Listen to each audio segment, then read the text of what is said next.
আসসালামু আলাইকুম বন্ধুরা। আজকের ভিডিওতে আমি আপনাদেরকে তৈরি করে দেখাবো হলো কাঁচা কলার ভর্তা। তো এর জন্য আমরা প্রথমে কাঁচা কলাকে ছুলে কেটে ভালো করে ধুয়ে পরিষ্কার করে ছেঁচে নিয়েছি।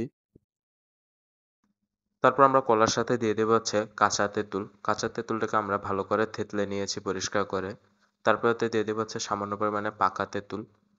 তারপর আমরা এতে দিয়ে দেবো হচ্ছে ধনিয়া পাতা কুচি। ধনিয়া পাতা কুচির পর আমরা এতে দিয়ে দেবো হচ্ছে থেতলানো কাঁচামরিচ। কাঁচামরিচটাকেও আমরা থেতলে নিয়েছি ভালো করে। তারপর আমরা এতে দিয়ে দেবো হচ্ছে স্বাদমতো লবণ ও সামান্য পরিমাণে চিনি ও স্বাদমতো মরিচের গুঁড়া। দেওয়ার পর আমরা সবগুলোকে একসাথে ভালো করে মেখে নেব।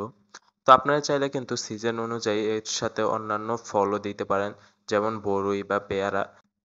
সেক্ষেত্রে আপনাদের বরই এবং পেয়ারাটাকে ভালো করে থেতলে তারপর দিতে হবে। তো আশা করি আজকে ভিডিওটা আপনাদের কাছে ভালো লাগছে। ভালো লাগলে অবশ্যই একটি লাইক করে দিবেন এবং আমাদের চ্যানেলটিকে সাবস্ক্রাইব করে দিবেন এরকম আরো সুন্দর সুন্দর ও নতুন নতুন ভিডিওর জন্য। ধন্যবাদ।